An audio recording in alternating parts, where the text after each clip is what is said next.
For capacitor देखो। तो बिल्कुल वही मेथड कि यहाँ से कोई और वायर नहीं जाना चाहिए, अगर वो चला गया, कई बच्चे गड़बड़ करते हैं, गलती से एक कोई पूछ रहा था, कौन था भूल गया मैं, वो कह रहे हैं यहाँ पर भी दूसरा सर्किट था और पूछ रहा था ये व्हीट स्टोन नहीं होगा क्या। ठीक है, तो ऐसी गलती ना, यहाँ पे कहीं और कनेक्शन आ गया तो व्हीट स्टोन नहीं है, बस यहाँ से कुछ भी करते रहो आप, बस इन दोनों की यहाँ से नहीं जाना चाहिए कनेक्शन। ठीक है, तो यहाँ भी वही है बेटा, अभी निकाल लेते हैं कि अगर C1/C2 इक्वल टू C3/C4 है, तो इस कैपेसिटर पर कोई चार्ज नहीं होता है, इसका होना या ना होना बराबर है।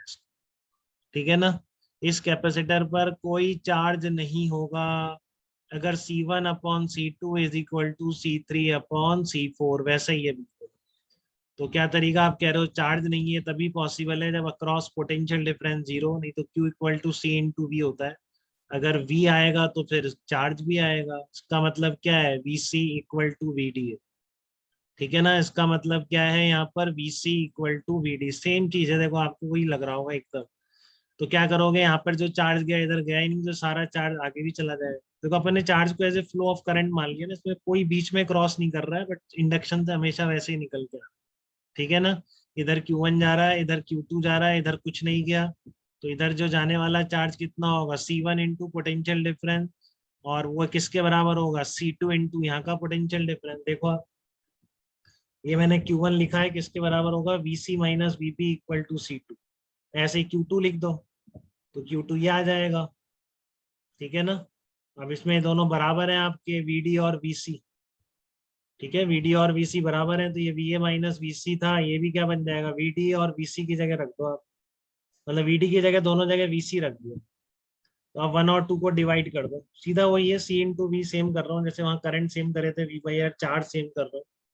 और आप क्या करोगे, डिवाइड कर दो, इक्वेशन 1/2 कर दो, तो कितना आ जाएगा, C1/C2 इक्वल टू C3/C4। ठीक है ना, C1/C2, तो इस तरह से याद रखेंगे, एक तरीका बना लीजिए बस, कि यहाँ बैटरी एक टर्मिनल से कनेक्ट होती है, कूद के दूसरे की तरफ जाती है, तो C1/C2 इक्वल टू C3/C4। ये बैलेंस्ड विथ स्टोन की कंडीशन है कैपेसिटर सर्किट में। अब इसमें आपको दिक्कत आएगी कि अगर मैं बोलूंगा ये क्या आ गया, तो अभी आपको लग रहा है कि आ गया, आपको क्लियर है कि कैसे निकालना है ए और बी के बीच इक्विवेलेंट कैपेसिटेंस। अयान बताइए कैसे निकालेंगे ए और बी के बीच इक्विवेलेंट कैपेसिटेंस, कैसे निकलेगी। इसमें व्हीट स्टोन लग जाएगा। क्या बनेगा, पास आके बोलिए माइक के। इसमें व्हीट स्टोन लग जाएगा। एक्सटेंडेड वाला है ना, एक्सटेंडेड हाँ बीट सर। स्टोन लग जाएगा इसमें भी, सारे रेशियो हाँ सेम सर। है, देख लो आप। एक भी नहीं लगेगा तो कहीं नहीं लगेगा बेटा, क्लियर है बात। ठीक है, हाँ सर।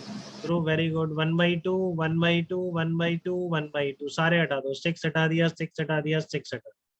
ठीक है ना, सारे हटा दिया आपने, तीनों 6 6 6 के हट गए, तो फिर कुछ बचा नहीं, सीरीज सीरीज सीरीज सीरीज सारे निकल गए। हाँ विकास, वेरी गुड, आप बहुत एक्टिव है बेटा आज, बहुत अच्छी बात है। All 6 microfarad are remove.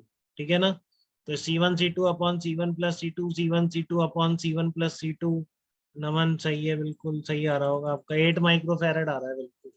ठीक है ना, 8 माइक्रोफेरेड आ रहा है। देखो ये स्पेसिफिक है, वहाँ रेजिस्टेंस में नहीं कराया था मैंने ऐसा, इस तरह का भी कई बार दे देता है, तो इसको भी आपको कन्वर्ट करना आना चाहिए व्हीट स्टोन में बेटा।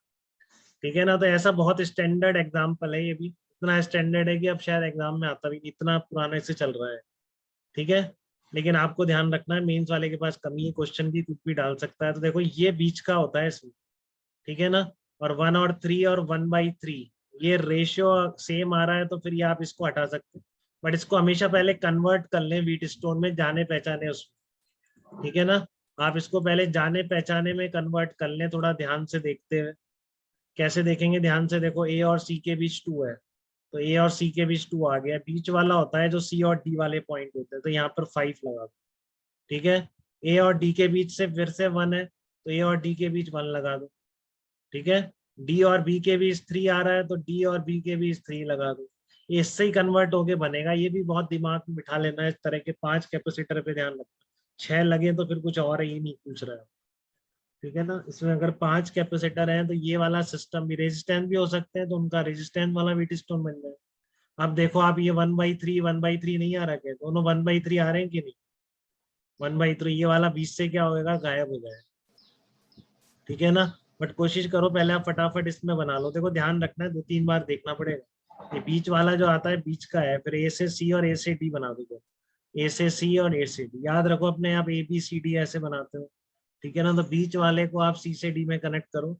अब देख लो ये रेशियो 1/3 और 1/3 है क्या, इससे ही देखो, आप यहाँ डायरेक्ट देखने की कोशिश मत करो, इसमें ये बना लो एक बार और फिर चेक कर लो बैलेंस्ड है या नहीं। ठीक है ना, बैलेंस नहीं है तो 99% वो वाला केस होगा जो अभी जिससे मैंने आपको नोडल मेथड लगाना सिखाया। ठीक है ना, कि 1 और 3 यहाँ पर होता है तो 3 और 1 यहाँ पर होता है, तो उस मेथड से इक्विवेलेंट निकल जाएगा। बहुत चांस है उस क्वेश्चन के आने का, ध्यान रखना। ठीक है ना, जो दोनों जगह मैंने नोडल मेथड अप्लाई करने के इक्विवेलेंट रेजिस्टेंस या इक्विवेलेंट कैपेसिटेंस निकालने के एग्जाम्पल्स लिए हैं, ये बहुत ज्यादा आने के चांस है। ठीक है, तो आप कुछ बचा नहीं, कर लिया है, ठीक है, आपको सब सही आ रहा होगा। 2.25 माइक्रो फेरेड इसका आ जाए, क्योंकि हट गया तो आपका ये सीरीज में हो गए दोनों। ठीक है, और सीरीज में आपको इक्विवेलेंट रेजिस्टेंस निकालनी आती है, तो ये बिल्कुल निकल जाएगा। ठीक है, यहाँ तक कोई दिक्कत तो नहीं है बेटा किसी को। अब एक डिफरेंट टाइप की प्रॉब्लम्स आएंगे, ध्यान से समझेंगे।